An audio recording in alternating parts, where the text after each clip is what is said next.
What we're going to do tonight is I was talking with Dane there a couple of weeks ago when he asked me to do tonight, and I switched to that camera.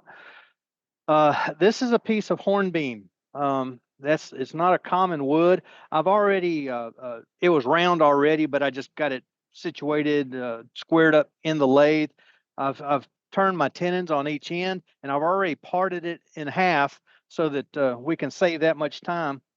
Um, let's see. I'm just trying to think what I want to do.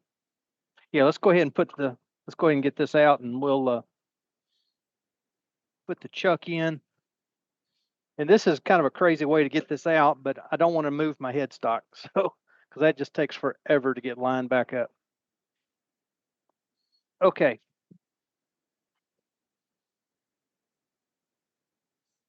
I like to twist it on by hand so that I don't take the chance on getting it cross-threaded. Um, give it just a little snap at the very end. This is not your normal little box. We're going to look at a couple of things similar to what a couple folks have already showed us this week. So we'll get to that here in just a moment. I've locked my indexing so that I can use one hand and tighten that up while I was pushing in on it. So we're square in the chuck. Everything's good to go. And I want to square off this face and get this little dimple off the center. I'm going to come back to my end view here up close. I've got a little, not a dimple, but a nib right there. I want to get rid of that so that I can come back in here and work on this. I've got a line. Well, yeah, I've sort of got a tenon on what will be the lid for this box. We'll worry about that in a minute. Right now, I just want to get this off of here so that I can, got to unlock that, and we'll turn it on. Yay! And I'm going in forward. Came out here earlier. Excuse me, I've got to drop my face shield here. Came out here earlier and was doing some work on something and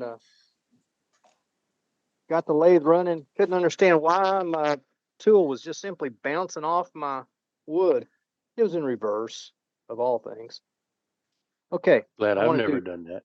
Yeah, exactly. Yeah. We get in too big a hurry sometimes, I think. Now, before I do my shaping of all of this, I want to take my little compass here, and I'm going to put the point right in the dead center. And I'm going to do this little circle. And that's all fine and good. That doesn't do a whole lot for us. But then if I take that and if I put my center point of my compass on that line, I can come around here and make a mark right there. And I can come over on this side and I can make a mark right there. Then I can use those marks to come over here, do the same thing. I should come out even, and we've seen this. What it should do is I should come out with 6.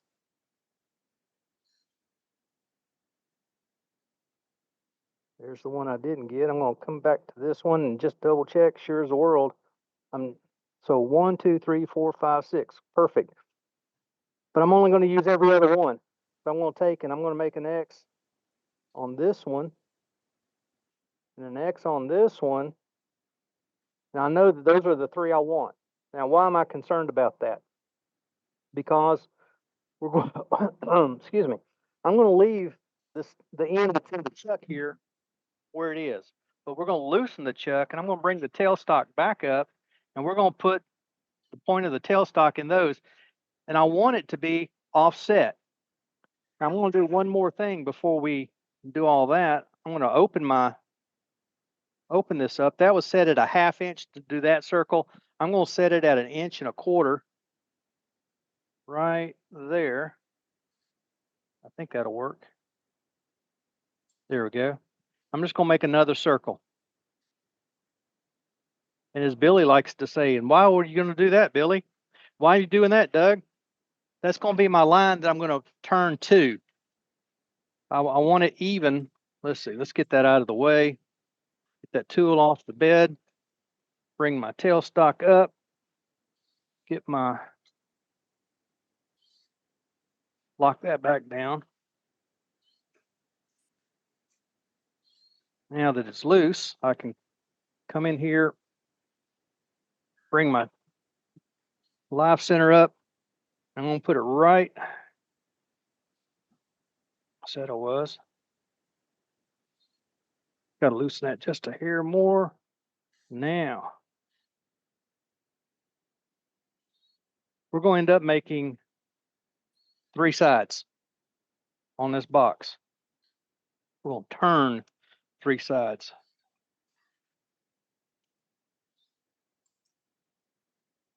If I can get everything adjusted just right. Now, my only problem is, and I just realized what I did, I didn't make my tenon long enough, so I'm not holding on to anything back there. So we're going to have to back up just a little bit and fix that situation. But that's not even a problem. Not even a problem.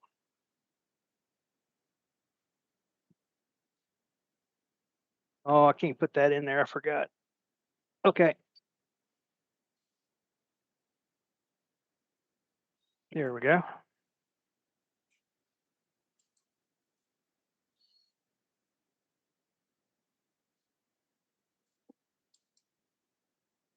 This will become real easy once we get everything situated and holding my tongue just right.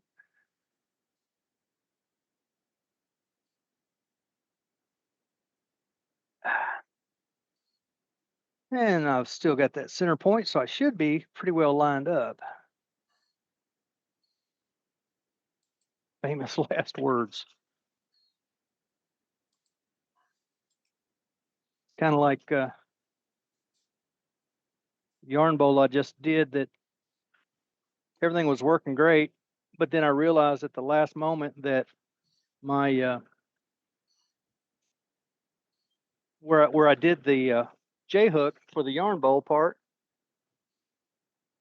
the wood was punky. Logic being, if I did it on where it was punky, I could kind of get rid of it with the J hook. Wrong. It was breaking up. Something I've been having to hand sand forever. Just a little bit longer. I'll give you all the top view. You can see what I'm doing. There we go. Just making this tenon just a little longer so I have something to hold on to.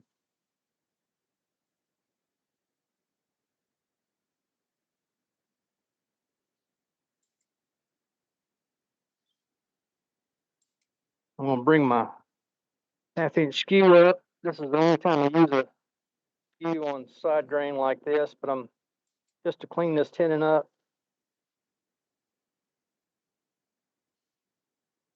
There we go. Doesn't take much.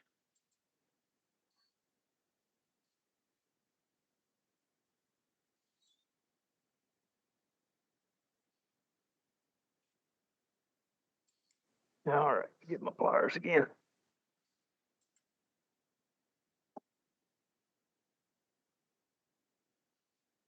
All right.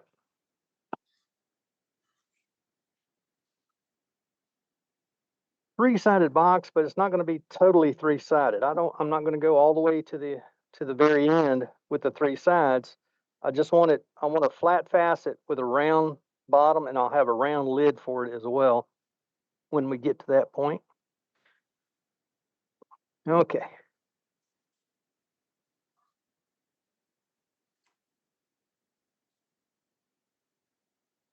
There we go. Now I'm into the, lock it down. This is what I was talking about a couple weeks ago with our tips and tricks. We lock down my indexing pin, and I can tighten my chuck down one-handed.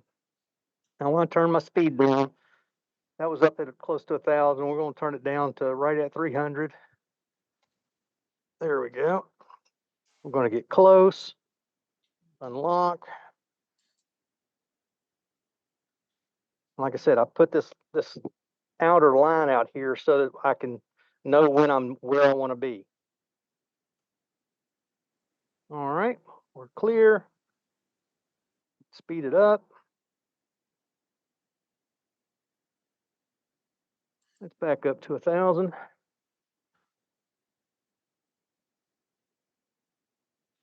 And I think you can see there's a ghost line right here. Can y'all see that? Brenda or Scott? Yep. Yeah. Okay. I'm going to make that my reference line at the back. I don't want to go to the left of it, and I don't want to go beyond my reference line that I put on the front end. There is a ghost line there. I could just watch that, but that ghost line will change a little bit. Just light cuts because it's so easy to go past where I want to be.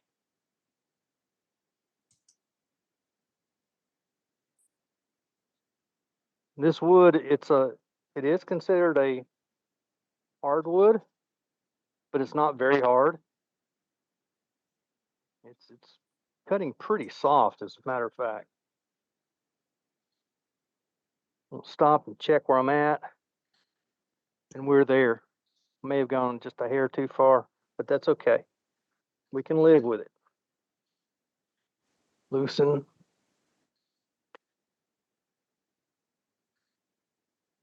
Loosen that just a touch. Go to the next one. Add a little more. There we go.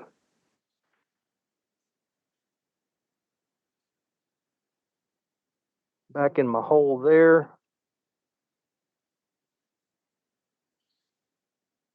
Tighten my chuck.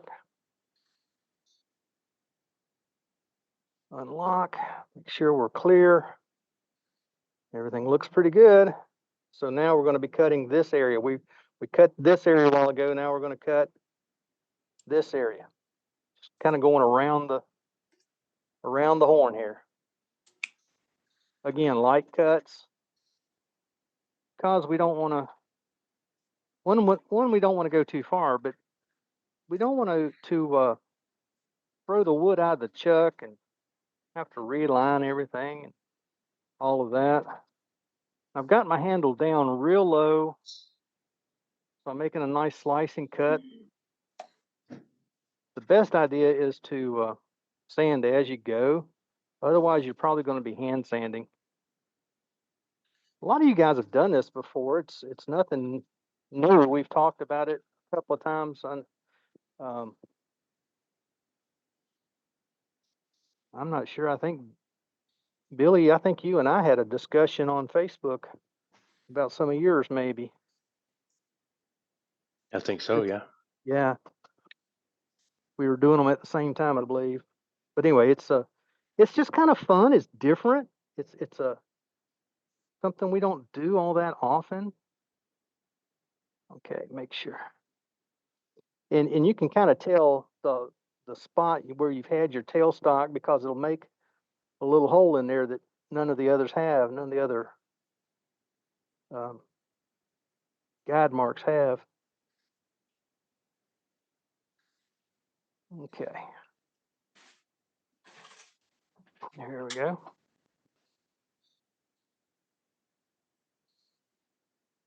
All right, one more time here.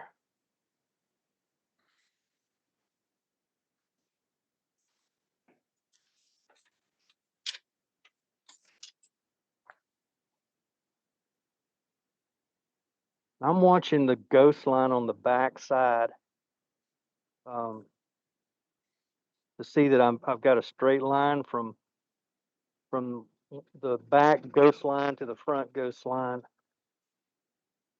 We'll double check. See, I may have that already. By golly, I believe I do. Can you change camera to the tail end for a moment, Doug? I can do it. I can do it. There you go. Tailstock's kind of in the way, but you can already see the facets without any problem. I am done with that portion. Get my tailstock out of the way. And I'm going to take my live center out, because if I don't, I'm one of those people, if I don't take it out, I will have a hole in my elbow. Doug, Guaranteed. somebody wanted to know where you got that compass from that you laid out your marks on the end. Let me see if there's a mark on it. This is a Veritas made in Canada. So wherever they are um, available at, that's where you can That would find them. be Lee Valley. That sounds probably where it came from.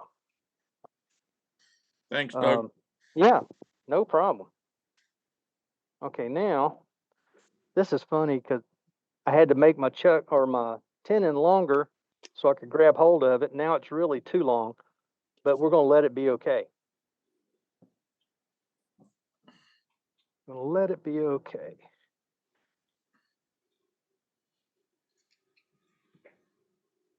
All right. And we're out of center just a little bit. See if we can get that a little better. I like that compass. It for this kind of stuff, it works very nicely. The only problem I have with it is you can see it's fairly short. I can do a 6.5 inch radius maximum. So 12, 13 inches is all I can do. That's still not square. No.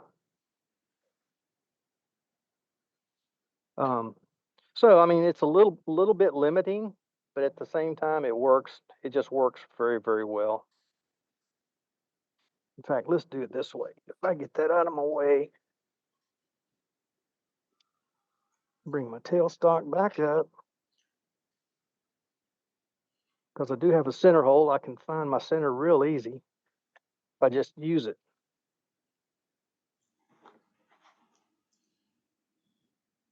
There we go. Now it should be more like square. That looks a lot better. Do that, get rid of my live center.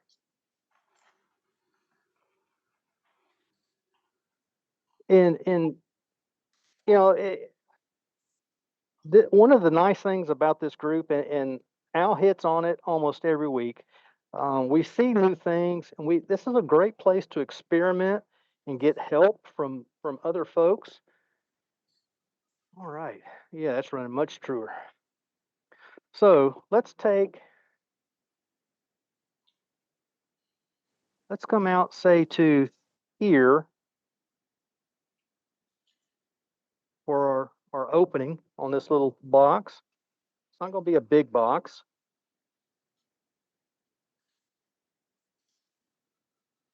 Somebody asked me one time, why would you bother with turning a box? That's too much work. Well, the store that I'm doing the best in right now, one of the things that they sell, and they sell a lot of it, is loose tea. And little boxes this size are excellent for storing loose tea in. So we've talked several times, and I've taken 2 or 3 down to them. They really like them. They want me to do a bunch more in various sizes. They don't want me to do a pat size or a pat box.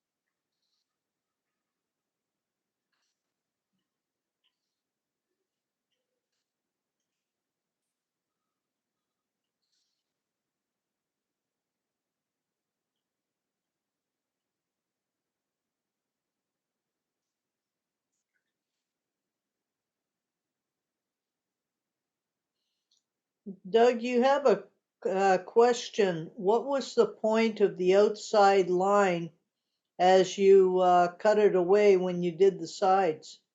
Yes, that was giving me a guideline. I had the ghost line in the back, and the line on the front was giving me a line on the front to turn down to, so that I could get the all the sides roughly the same. I've done about all that bowl gouge can do, so we're going to pull out a hollowing tool, an easy wood tool here.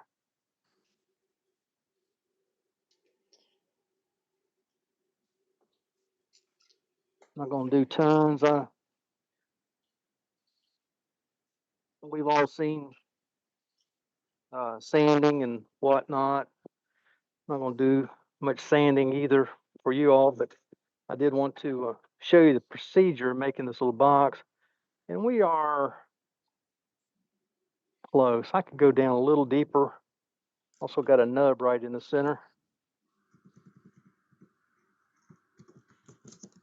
But there's one of the things that I say fairly often in doing demos is we don't have to get in a big rush. We've got plenty of time. This is down in Texas. Brent, this is a hobby that we do. We do it for fun, for the most part.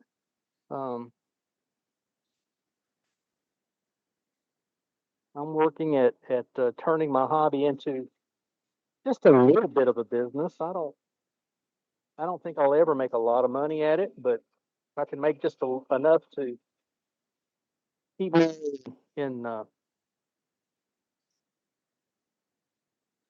finishes and sandpaper and the like. That's what I'm after. I'm like many of you all, my wood primarily is free. I listen for chainsaws in the neighborhood.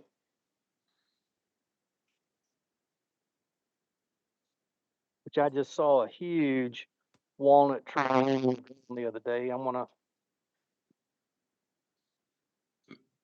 to go there tomorrow if I remember where it is and see if those folks are looking to get rid of it or if they want it for firewood.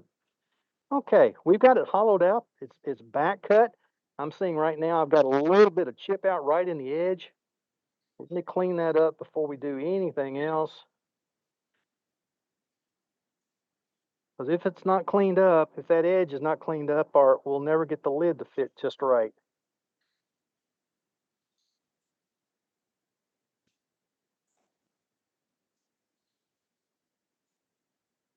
A little shear scrape to make sure. Oh yeah. And I would normally, like I said, sand all the facets on the outside as we turn them. Then we turn it to the second facet. Same here, we would sand the inside. Let me just real quick hit the outside with the sandpaper just by hand, just to make sure don't have something silly going on. Sandpaper got out of order. There we go. Yeah, just enough to knock the fuzzies off more than anything else. Okay, now what I tend to do is at this point, I will come back.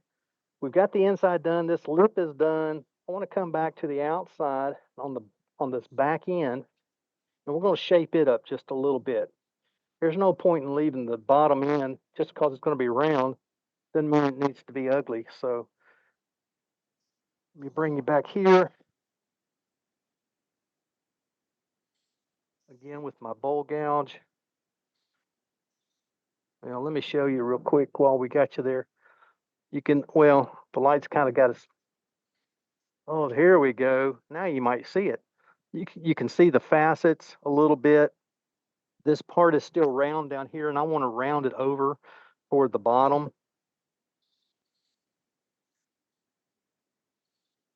So just again, light cuts. And I'm not trying to make major changes here. Just kind of round over the bottom. So it looks soft. It looks like a box that somebody intended. We're there. Again, just some real light sanding just to take any fuzzies off. And that transition between the three sides and the round, that's always an interesting thing. And you see how easy this is. You put something like this out in front of people that aren't turners, and it gives you the wow factor. They ooh and on. How did you do that? Then the other thing that I have to do is at some point I have to take that tenon off. That's easy enough. I'll use the pin jaws, different chuck, but it goes on here. We'll expand it on the inside of the box. Take that tenon off. So now that we're here, yes, take that out of there. Then I can take that chuck off. Doug, you have a question. Was that the good sandpaper that you used? That's my good sandpaper. That's my Klingspor. That's my Klingspor. I wanted to grab this chuck here.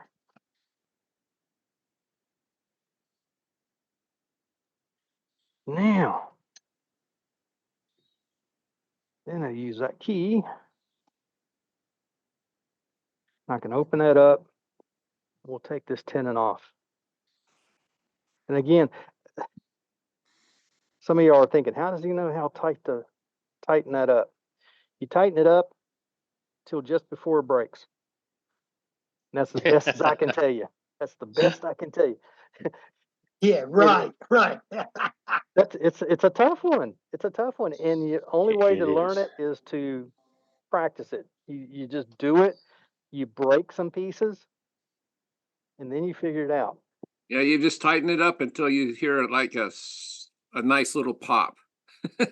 Sometimes, but that's usually about a split second too late.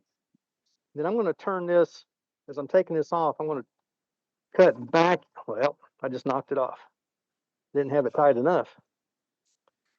I'm cutting back toward the headstock so that I don't pull it off. You could use the tailstock until the very end. I could. I almost feel like I'm trying to pop it there. Let's do that. Ruby, you're just too logical. Sorry. Oh well, it's true though. It's true. I think I've got something in here.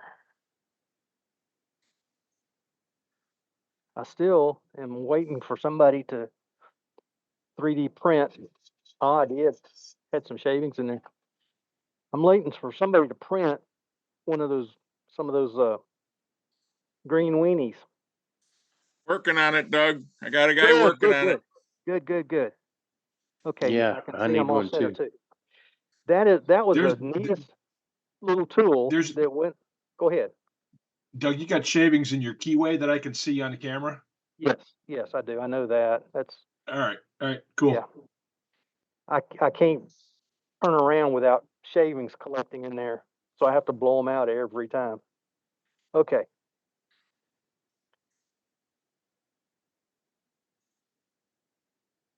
That's where I'm going to quit right there. Blow those shavings out. They'll be right back in there, Matt. You just watch. Okay. Again, cutting toward the headstock.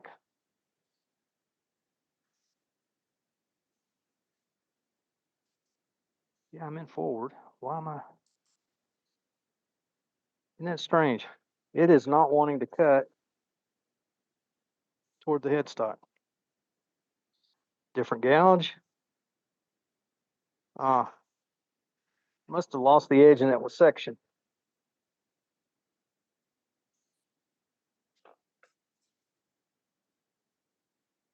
Yep.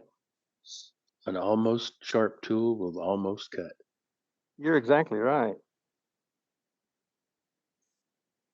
So instead of fighting it, you saw what I did, folks. I just simply changed over. And this is actually one I've been hand sharpening for a dedicated bottom feeder. It almost looks like I've been studying under Rafe, and that's or Raffin. It's asymmetrical.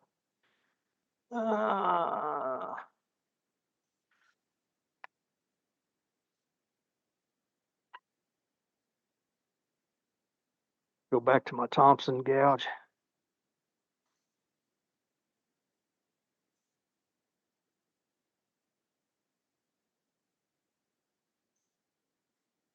Nice, kind of a finishing cut there, trying to get nice even pass.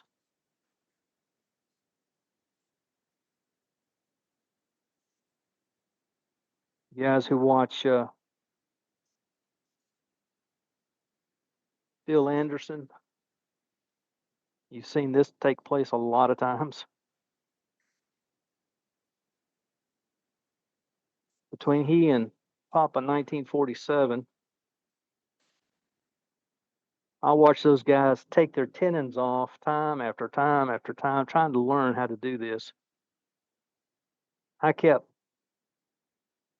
throwing my pieces. I'd get down about this far, maybe just a little further, and I'd throw them out of the chuck and off the lathe, and didn't understand what in the world was going on. Of course, they do it. They're not using the chuck. They're using just a friction fit.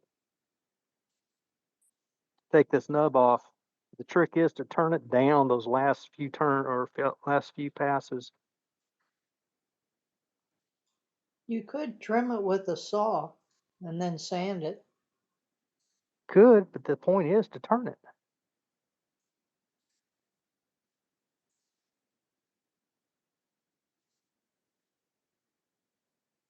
Got the bevel on the bottom of the box. Left finger's on the stop button. And as soon as that nub stops, I hit the stop button.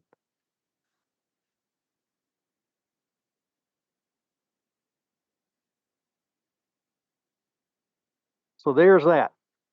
Now, because I do have it in the chuck, Very nice.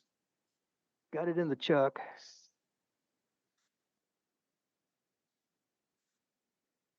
Just this last little bit that had to clean away.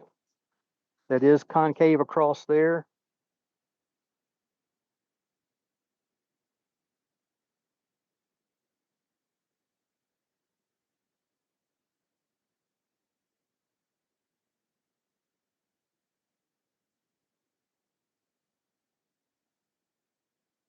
Now, all we're left to do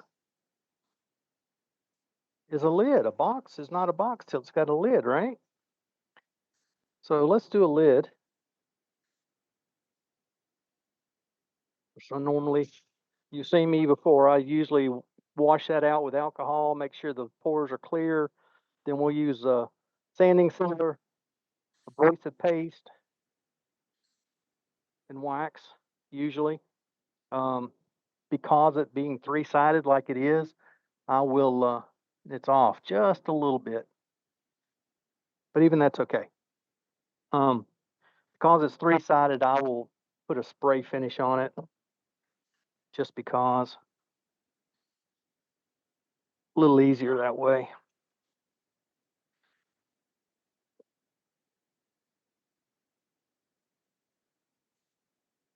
Put in reverse, take it right off. Bring this chuck back in.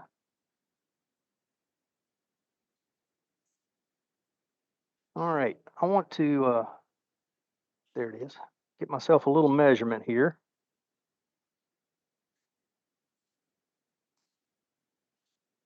And let's go just a hair bigger, then we can work our way down to it.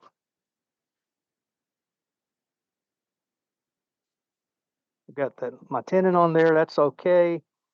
Nice and small. Lock not really a spindle lock, it's an indexing pin. But for what I'm doing, it holds securely enough. There we go. And that will be our size for our tenon to go inside the box. So I can get put it back forward. That always helps. Get a little speed on there so we can make nice clean cuts.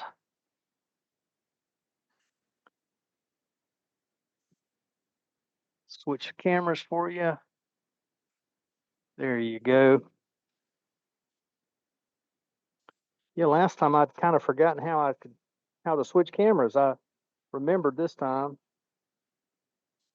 I've got to leave the Zoom meeting not in full frame view, but in whatever that is. And then I can get to the controller to control my cameras. Come back to the side. I'm going to use my. In fact, before I do that, let's come back over here, raise that up, and I'll use my dividers to get my mark on here. Left side only. I was feeling there to see which side's my sharp side.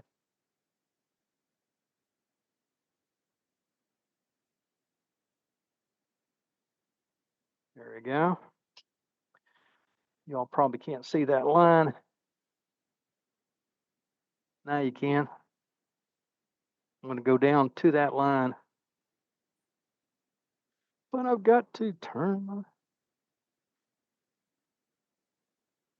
There we go.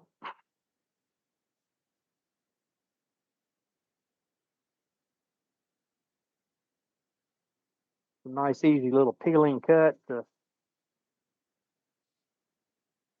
peel that wood off. I'm going to leave the line so I can work down to it. Let's just double check. I know it's too big, but we're going to double check anyway. Yeah, too big.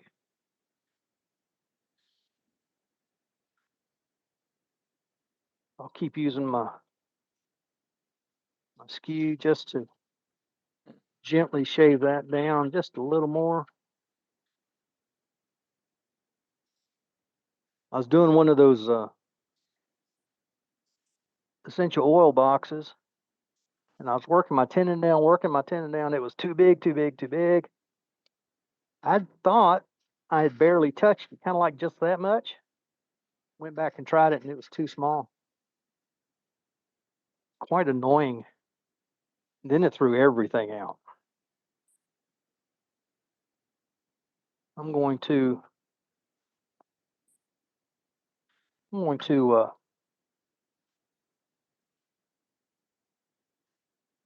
a bit of a bevel on that front edge to get it to go in. Yeah, we're right there starting to go in. That means I can come back and clean up the back side of this tenon. And I've got an idea how far I can go down to. And put a new chamfer on here. I said bevel a while ago. It's a chamfer, isn't it? I know what they're called, really, I do. Aha. And that just fits. Not loose, but it's not tight either. And I really don't need it tight for this. Okay, now that we've done that, I'm going to come back in here and just clean this space up.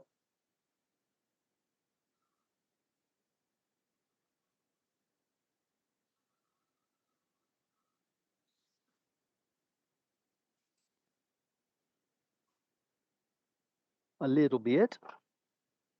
Then we'll come back with our bowl gouge and we'll put a little shape on this. Well, first off, I want to see about some size. I'm sure I'm too big. Oh yeah. I've got a bit of a line there I can kind of use as a measurement. We'll just do a very simple curve on the top, bring it down. The overhead camera might be better for this.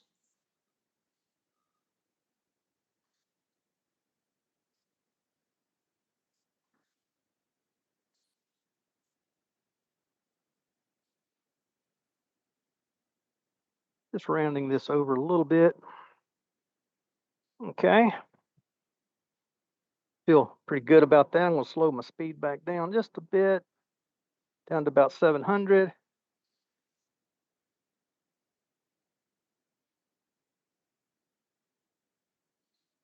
And think I ought to let you know, normally when I'm sanding, pull it up here so you can see it. You've asked me about this before, I think. But this is my dust collector. It's attached to a shop vac. It does a real good job of drawing off almost all of the dust that I create from sanding. But I figured out yesterday it causes me some mic problems. Sounds like I'm overmodulated, and I'm sure it's the sound deadening, the background noise deadening that's built into this microphone. So I won't use it while I'm talking to you guys.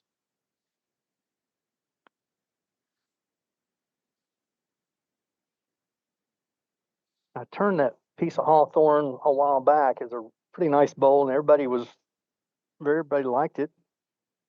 I think it has already sold, in fact. I wish I had some more, but that's one of those woods we don't see a lot of, at least not in this area. I can't even remember where I got it from. Not hawthorn, hornbeam. Hornbeam. Here, that's ended up to 220. That feels really nice. So what I want to do now, I've got that little bit of a tin in there. I hope. Just enough where I can snug up on it.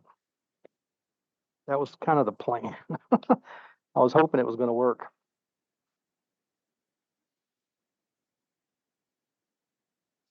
So we'll go back to You should have said just as I planned. well, I sort of did, but I didn't measure it, so I wasn't sure. Now this is kind of an interesting deal, and I've done this a few times.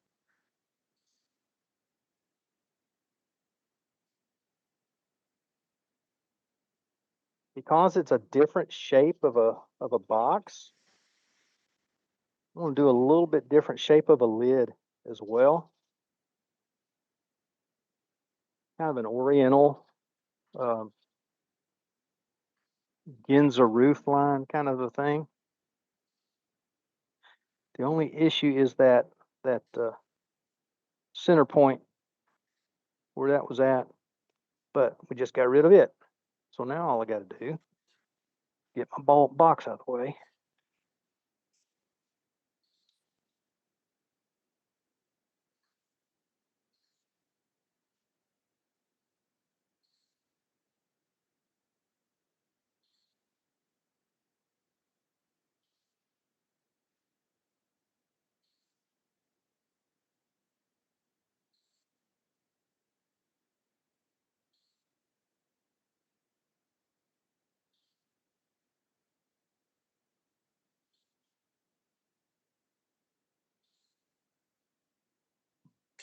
I'm going to change tools again.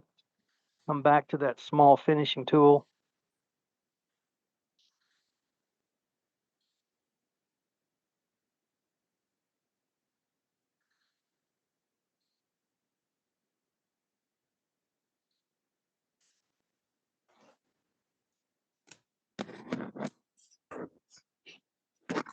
There we go. Put that away, and I think I'll grab a little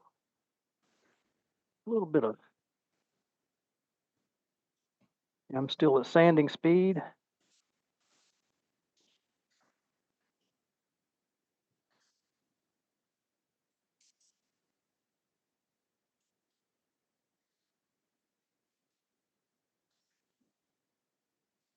Don't need a sharp point on that, so I can actually go ahead and hit that.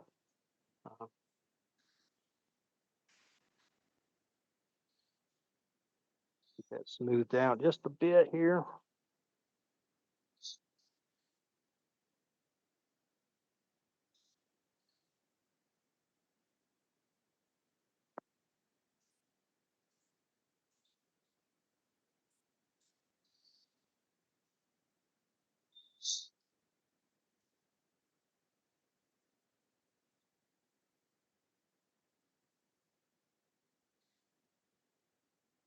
What am I feeling here? I'm feeling a bump in here somewhere. Oh, that's some ingrain. Let me fix that before we go on. It's no point in trying to deal with that.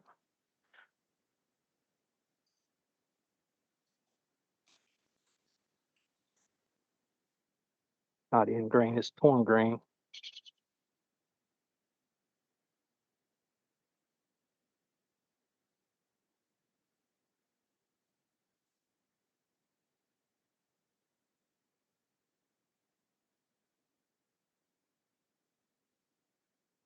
All right.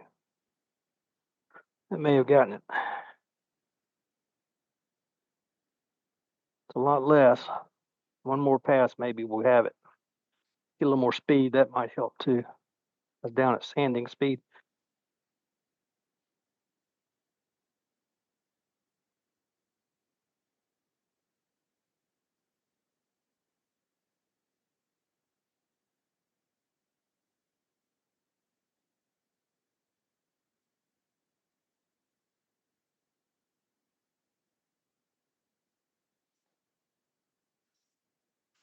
Again, just a very gentle cut.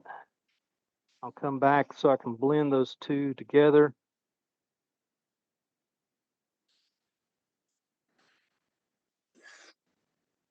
Oh, I think we're good now, finally. Finally. Slow back down. Start over here.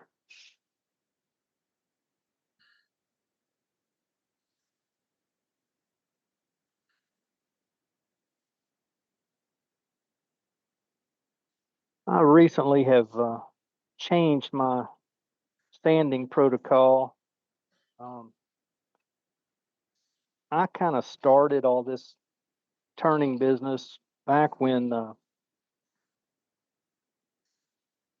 of course, their names just escaped me. Russ Fairfield and can't think of the other guy's name. Anyway, I was kind of using their protocols and thoughts on sanding, and then I changed based on the information that people were using at the time. And I'm kind of going back to what they said. And what I'm holding in my hand is 80 through 220 grit, and then my abrasive paste goes on beyond that. There's a line in there. I'm not going to get that out. I'm not going to worry about it tonight. But I'll come back and do that. Yeah, Russ was a wealth of knowledge. Oh my. He came to our club in Louisville when I still lived there. And amazing. He did a plate Hmm. in about a 35, 40-minute timeline from a half log to a plate, finished without putting any finish on it. He was demonstrating his no finish finish. And if you ever saw one of those no finish pieces, they shine like new money. Yep. You seen one, Billy? Yes. Yeah. We had many a conversation over the Yes. years before he Yes. passed. He was something else. Yeah, he was. And I'll think of the other fellow's name too, but he was as well. He was a Mennonite up in Pennsylvania. Anyhow, yeah, I've kind of gone back to some of the things they taught, and as well as some of the new thought on sanding and finishing, and so there we have it. I It's like kind of I a like the shape of that lid. That's cool. Chinese. That is It's cool. a little bit big now that I look at it, just a touch big. Not, yeah, a little bit maybe, but not The bad. general shape is okay. I like it. It looks really It good. looks more Mexican. If I Yeah. switch over Cool, to, Doug. That's really cool. yeah, you can see it a little better there. But anyway, 3-sided box that has a round bottom. And then again, we've gone with a round lid. And it just fits. It doesn't rattle around. It just fits. So if they put tea in that or some kind of a gift or something, they don't have to work hard. Oh, I see what the problem on that lid was. It's got a split going across the grain, right across through there. It wasn't there It does before, kind of was it? have a sombrero look, Ruby. Yeah, yeah. Yeah. Whether if it's a Yes. little smaller in the center, just a little taller, it would be. I wish you could see it. The light's just washing it out. But yeah, you can see it there.